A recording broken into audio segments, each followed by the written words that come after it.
Yo, what is going on, guys? In this video, I'll be showing you how to create this halftone transition. We're going to be creating this halftone effect as well as creating a transition for it. And I personally really like this effect, so I want to show you guys how to create this in this video. So let's get right into it. Here in After Effects, I have these two clips of 21 Savage from the GBP music video. In order to get started, we're going to focus on the second clip in order to create this effect as well as the transition. So we're going to start out by rotoscoping our subject. Double click the layer, grab our roto brush tool, and for those that don't know, to make your roto brush bigger, you want to hold the control button, left click, and just drag your mouse, and it makes your brush either bigger or smaller. And if there's any unwanted parts that you didn't want to rotoscope, you can hold the alt button, left click, and just drag over it. It just gets rid of any of those unwanted parts. I'm going to now rotoscope my subject.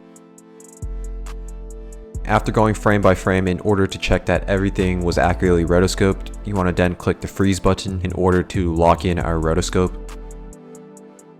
After clicking the freeze button, we're going to go back into the composition. And now if we play this through, we have our rotoscope subject. I'm going to increase the feather to 11 and then decrease the shift edge to around -70, just so that the edges of our subject can feel smoother. We're going to now duplicate this layer, click Ctrl D, bring that layer underneath. I'm going to change the name of this to GBP BG, which stands for background, and then we're going to delete the rotobrush effect for that layer. I'm going to turn that layer off for now.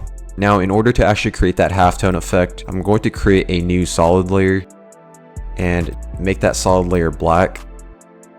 Cut that solid layer to the same length as this layer that we're working on. For this solid layer, we're going to add an effect called CC ball action. We're going to then decrease the ball size and make it about, I would say, 25. And then as you guys can see, we have that halftone effect on our subject. We're going to then create a new adjustment layer. Cut that adjustment layer to the same length as our other layers. For this adjustment layer, we're going to add a camera lens blur. And the reason why we're adding this camera lens blur is because we want certain parts of our texture to be blurry. So in order to do that, we're going to go to the blur map and then change the layer to the layer that we rotoscoped. So that's the third layer. And then as you guys can see, there are certain parts of our halftone effect blurry. If we turn it off, everything is fully in focus. We turn it on and then we have certain parts of our halftone effect blurry. I'm going to then add a levels to this adjustment layer. For this levels effect, I'm going to decrease input white just so that we can have the highlights of our subject pop out a little more. So I have that at 165. And then because the halftone effect affects the entire composition, I only want the halftone effect to apply to our rotoscope subject. In order to do that, just go hit the toggle switches and the modes button. And then for the track matte, I'm going to change that to our rotoscoped layer. And then if you do that, it turns the layer off. So just make sure to turn that layer back on. We're going to do the same thing for the halftone effect. Change the track matte to our third layer, which is the rotoscope layer. Now, as you guys can see, the halftone effect only affects our rotoscope subject. We're going to then pre-compose these three layers. And then I'm going to duplicate this layer, click Ctrl D, because we're going to now create that effect where we have the white outline of our subject. But before we do that, we're going to actually change the color of our subject. So I'm going to add a tritone to this layer. You can change the midtones color to whatever you want. In my case, I'm going to change that to blue because I like the way that looks. So I have mine like that. And then for the bottom layer that we duplicated, we're going to use that layer in order to create the outline effect of our subject. So for this layer, we're going to add an effect called simple choker. We're going to decrease the choke matte to -50. As you guys can see, we have an outline of our subject, but we want that outline to be white. So we're going to add a fill to this layer, change the color of the fill to white. And now we have a fill outline of our subject. I'm going to then pre-compose these two layers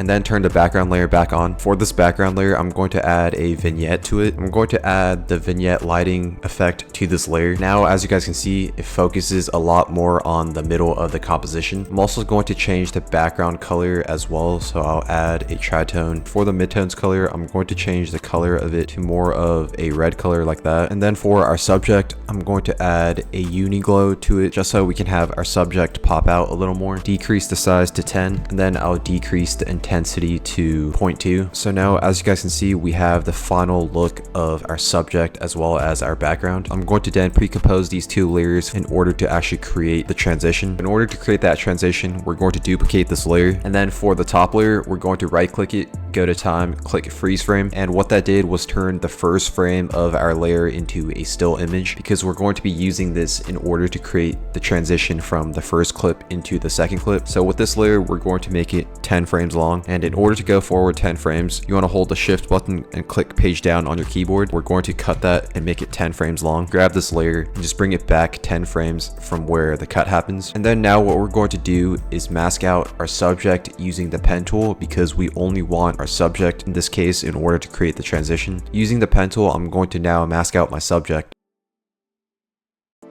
After masking out your subject, we're actually going to pre-compose this layer as well in order to actually create the transition. Pre-compose the layer and then make sure it's clicked at move all attributes into the new composition.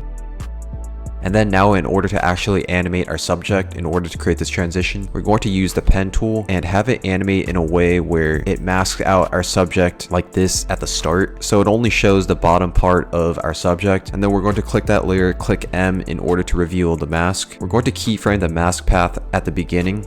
Go forward 2 frames, and then we're going to animate the left point so that only the left point animates up, and then we're going to go another 2 frames, grab the right point and have it animate up, go another 2 frames, animate the left point, so just grab only that point, have it animate up, go another 2 frames, and then have this one animate all the way up like that. We're going to go forward 1 frame so that we can still see our layer, and then grab the left point and just drag it all the way towards the top so that it fully animates our subject. Grab that keyframe, bring it towards the end, grab all of these keyframes, easy ease them. And then what we're going to do is make sure to have all your keyframes selected, right click, click the toggle hold keyframe so that every other frame we're going to have our subject animate in. So now if we play this, as you guys can see, we have our subject animating in. And to make this look even better, I'm going to add a flash blur effect between these 2 clips. So we're going to create a new adjustment layer, make that adjustment layer 6 frames long. For the first effect, we're going to add an exposure, keyframe the exposure at 3 in the middle, click that layer, click U to reveal the keyframes, and then we're going to go towards the beginning, keyframe the exposure at 0, and then keyframe the end at 0. Grab those keyframes, easy ease them, go into the graph editor of those keyframes, and I'm going to create my graph in a way where the influence is at 100% at the start, and then make the influence at 100% at the end as well, so it animates kind of slow at the start, and then in the beginning it gets fast, and then it animates out slow. For the next effect, we're going to add a directional blur. For the blur length, we're going to keyframe it at 100 in the middle, go towards the start, and then keyframe it at 0, and then go towards the end and keyframe it at 0. Click that layer, click U to reveal the keyframes, grab all those keyframes, easy ease them, go into the graph editor of those keyframes, and we're going to create the same exact graph as the exposure keyframes, so have the influence at 100%. Now if we play this, we have that flash blur effect as it animates on, and because we created this flash blur effect, it creates this transparent edge at the top as well as the bottom. So in order to fix that, we're going to add an effect called motion tile. Make sure to drag that towards the top above the exposure and the directional blur. For the output width, I'll just have that at 200, and then the output height at 200. Click mirror edges, and now as you guys can see, we don't have the transparent edge at the top as well as the bottom. So now if we play this, this is what we have for our final effect, and that is all I have for this video. Thank you guys for watching, and I'll see you guys in the next video.